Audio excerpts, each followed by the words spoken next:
In New York City, just outside the gates of Columbia University, massive protests filling the streets.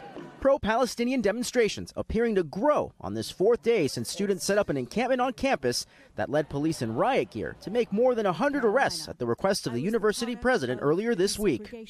Students tell us despite the risk of suspension, having their ID badges turned off, and losing access to housing here on campus, they've reestablished this encampment, demanding the university divest from Israel. I was one of the students arrested, suspended by the university. All of these students know the risk, and they're showing up because they understand that in our numbers we have greater safety. For some, the ongoing protests have led to discomfort even being on campus. They feel the campus is so toxic, it's so unwelcoming to Jewish students and people who diverge from this line. If there's no justice, there's no peace! And demonstrations are now spreading. Overnight, hundreds of Yale students camped outside a dinner for the university president to protest the school's investment in military weapon manufacturers. Say no more to military aid!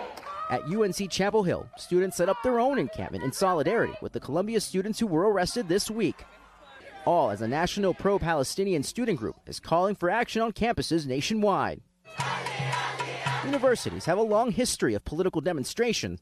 Columbia famously seeing buildings overtaken in 1968 by anti-Vietnam War demonstrators. Revolution! Tonight's protest on campus and out in the streets, once again making their stance known on a war raging overseas. It's been 6 months and these protests have only been getting bigger, and it says so much about the hope of this movement. And George Solis joins us now from outside Columbia University. George, what is the police presence there like tonight? Yeah, Jose, there is a large police presence here on the periphery of the campus. You can see it right behind me, where protests are still growing strong at this hour. What's unclear tonight is if police are going to go back on campus to disperse the groups of students gathered there tonight.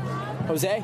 Thanks for watching. Stay updated about breaking news and top stories on the NBC News app or follow us on social media.